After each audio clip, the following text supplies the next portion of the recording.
Hello and welcome to another tier list video. Today we are taking a look at the Valleyfair rides and attractions. Now, if you haven't heard of Valleyfair, it is Minnesota's largest outdoor theme park. I believe it might even be one of the bigger ones in the Midwest area. And it's got some great rides. I've been there a ton of times and I've been on pretty much every single good roller coaster that they have. So I feel like I can give a pretty solid ranking. I'm just going to be ranking them based on how much I personally enjoy the roller coaster. One thing I suppose I will be considering a little bit is how long do you usually have to wait for in line, because there are some rides which the lines move much slower, which makes it kind of feel less worth it in order to actually make it on the ride. So starting us off, there's a nice sunset picture here for it, but this is the High Roller. Now this is the old white wooden roller coaster. I believe it is the oldest roller coaster at Valleyfair. It might even be the oldest ride still. But it is a really old one. It sounds pretty rickety.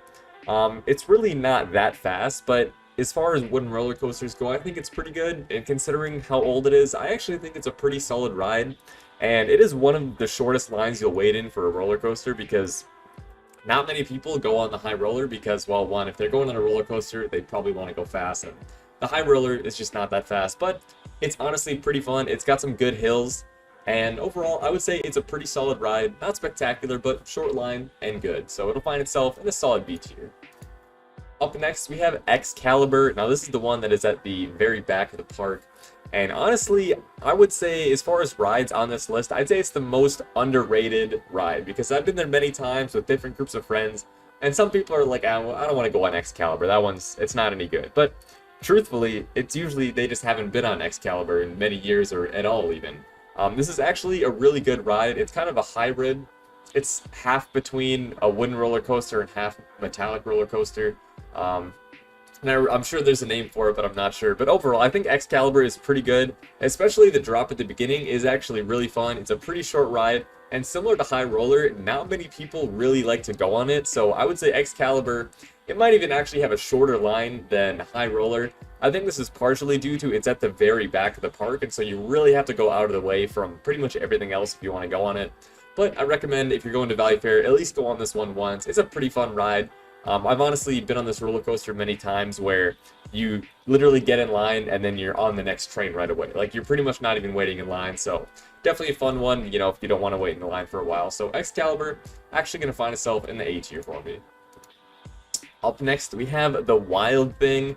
Now this is, I would say, probably Valleyfair's most famous roller coaster.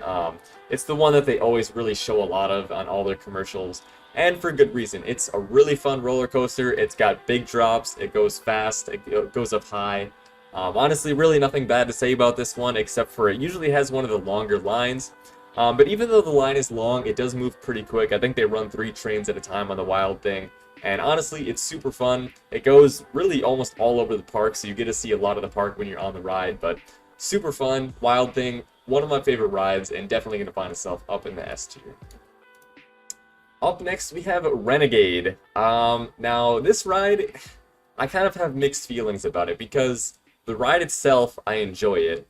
The line is pretty long, and it doesn't move that fast, but I don't really consider that too much. The ride is fast, and there's some good drops on it, but it is a wooden roller coaster, and it is a rickety, vibrating wooden roller coaster. Because wooden roller coasters, when they go as fast as Renegade does, you are really vibrating. So I really like going on Renegade once every time I go, but I would not want to go on it more than once. There's a couple times I've been to Valleyfair where I've gone on it more than once, and I honestly almost start to get a headache just because the vibrating and the shaking and the clicking is like so loud. So Renegade, definitely got to go on this once. It's super fast, and the thing I love about Renegade is you're going really fast for like the entire ride, so the adrenaline is going the whole time. There's really no break. So Renegade, definitely a solid ride, but I really only like going on it once. But it will still find itself in the A tier. Up next, we have the Extreme Swing. Now, this is an interesting one because it's more of a thrill ride rather than a roller coaster, but you're basically swinging back and forth. You don't go completely upside down, which puts some people off, so that's great. But I absolutely love the Extreme Swing. In terms of like stomach-dropping rides, this is probably one of the best. The line doesn't move super quick, but with that in mind, it's worth it. Even if it's a long line at Extreme Swing, I always got to go to this one at least once. Super fun ride. Really like the extreme swing. Just the lurch you feel in your stomach when you're swinging all the way back and like looking straight at the ground. Incredible. Extreme swing, especially as far as non-roller coasters go, definitely my favorite one. And I honestly like this one more than some roller coasters. So extreme swing, gonna find itself up in the S tier. Up next, we have the Corkscrew, which is, of course, another roller coaster. And I believe, if I'm not mistaken, this was Valleyfair's first ride that went completely upside down as far as roller coasters go. I know they had they used to have like the rotating ship that would go upside down, but the first roller coaster that went upside down. And I think Corkscrew is okay. It's unique in that sense, in the sense that you get the loop-to-loop. But in terms of the ride itself, it's not my favorites. The crossbar that comes down is a little bit uncomfortable. You're kind of bumping your head on each side. Usually I'll go there at least once on the Corkscrew, but overall I don't think it's a fantastic ride. Definitely one that I'm okay with skipping. So Corkscrew gonna find itself in the C tier.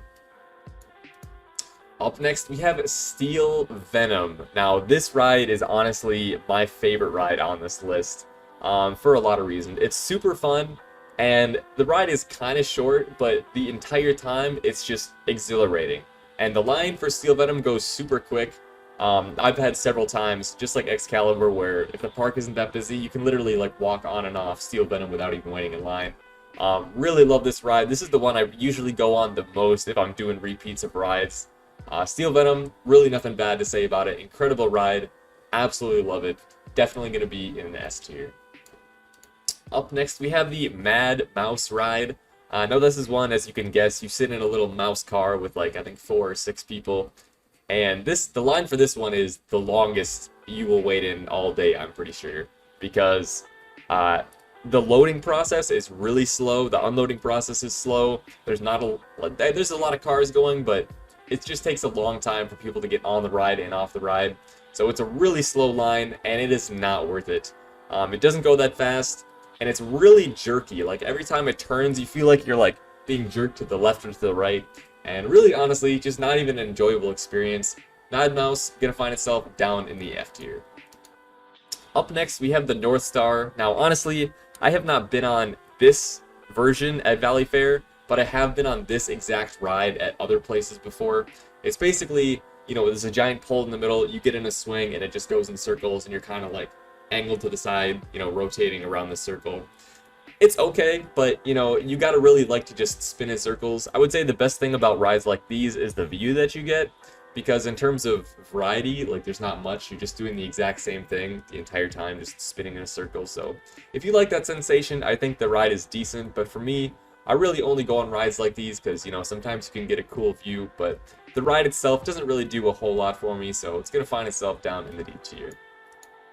Up next, we have the Power Tower. Now, I really like the Power Tower. If you don't know, there's 2 types of the Power Tower. There's the Red Tower and there's the Blue Tower. The Red Tower, as you can see in this picture, you pretty much go slowly all the way up to the top, sit up there for like 7 to 10 seconds. I'm not even sure the exact amount. And then you drop, and then you kind of do like a couple more mini drops. And then the Blue Tower, you start at the bottom, you go up just a little bit, and then you shoot up to the top, and then do a couple mini drops as well. I recommend doing the Red Tower over the Blue Tower. I think the suspense of going up slowly, and then sitting at the top, and hearing like all the noises of the roller coaster, like clicking and the air like decompressing, and just sitting way up there, like looking around. This definitely has the best view of any ride at Valleyfair by far. And it's just super fun, and the suspense of sitting up at the top, and then the drop when you know, it lets go. It's just so much fun. Power Tower, really solid one, and definitely going to be another S tier for me as well. Up next, we're getting into some of the water attractions. Now, this first one, you can't really tell just by looking at the picture, but that is the Wave. So basically, you get in this boat with up to like, I don't know, maybe 20 people or so, and you pretty much go up the track, and then you turn, and then you go down. And when you hit the bottom, there's like a bunch of water at the bottom, and so it creates a huge wave. You get soaked on the inside, and then there's also this bridge that people can stand on to watch. And if you're standing on that bridge, you will get absolutely drenched by the wave. It's super fun. Definitely something that, you know, you only want to do if you're ready to get completely soaked. But if you're already for that, I think it's super fun. You know, it's fun to stand on the bridge and get hit by the huge wave. So as far as like water attractions go, I think this one is really pretty good. And I would put it in the A tier, but it's just so short and so simple that really the biggest attraction is getting drenched, so it'll only find itself in the B tier. Up next, we have Hurricane Falls, which is the kind of like the family tube. You're basically on this big tube where you can have up to 4 people, and you go down this giant water slide. This one I actually think is pretty fun. I actually just went to Valleyfair yesterday, and I did this one, and it was honestly better than I remembered. You really go pretty high up when you have, several people in the tube. And while you don't go super quick, going back and forth between the tube is pretty fun. And as far as family tube rides, I would say this one is actually quite enjoyable. So for me, it's going to find itself in a very solid B tier.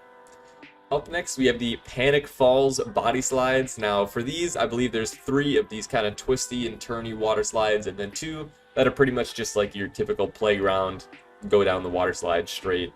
It's not super steep. It's pretty fast if you go down the steep one, but I actually recommend going down the twisty and turny ones. I think they're a bit more fun, last definitely much longer, like 3 or 4 times longer probably, and you can still go pretty quick. And as far as body slides go, I would just say they're pretty enjoyable. Line's usually not too long, so they'll find themselves up in the A tier. Up next is the Raging Rapids tube slide. Now this is the individual tube slide.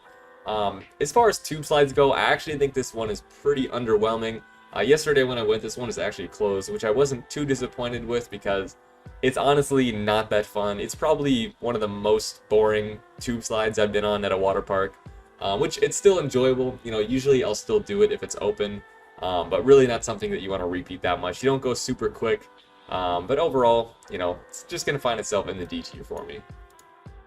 Up next, we have the Breakers Pipeline and Breakers Plunge.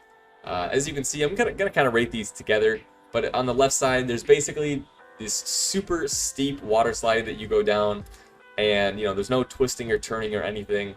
And honestly, I don't really enjoy these because when you hit the bottom, it's kind of painful. You're like skipping on the bottom, and you end up with like a bruised butt if you do this one too many times. So I don't think that one is super fun. But on the right side, we have the Breakers Pipeline or Plunge. I'm not sure which one is which, but on the right side, you have these water slides where you step into basically this like little funnel, this little tube, and then you stand on this platform, and the platform like drops out underneath you. And I think those are way more fun.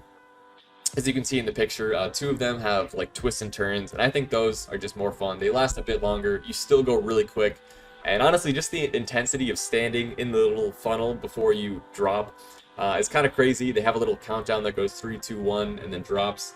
And honestly, just a really solid one. I would say it's probably my favorite water attraction at Valleyfair, and for that reason, it's going to find itself up in the S tier. Up next, we have Thunder Canyon. Now, this is another one of their water attractions, but it's not in the water park area at all. This one is way in the back of the park, actually pretty close to where Excalibur is. This is another one where the line, if it's long, it takes a long time to go through because the loading and unloading process is super slow. But when you do go on this one, it's not that thrilling, I would say. You more so just go on this one if you kind of want to get completely soaked, and that's really what it's there for. So it's fun, but for me, if I want to get soaked, I'm probably going to do the wave instead. So Thunder Canyon going to find itself in kind of a mediocre C tier. Last but not least, we have the wave pool. Now, I've been to wave pools at countless other places, and the great wave pools that I've been have kind of ruined mediocre wave pools for me. Now, this Valleyfair wave pool isn't bad, but it's just underwhelming compared to many other wave pools I've been to. The waves aren't that big, the water's not that deep, which of course, you could say it's a safety thing, but the best wave pools for me that I've been at are the ones that just send one giant wave every 10 or 15 minutes, whereas this one is like on a 3-minute timer to send a bunch of small waves. And sure, it's fun for a little bit, but as far as wave pools go, not too impressive, and for that reason, gonna find itself in the D tier. Well, that's my list. Let me know your guys' thoughts, and I hope you enjoyed.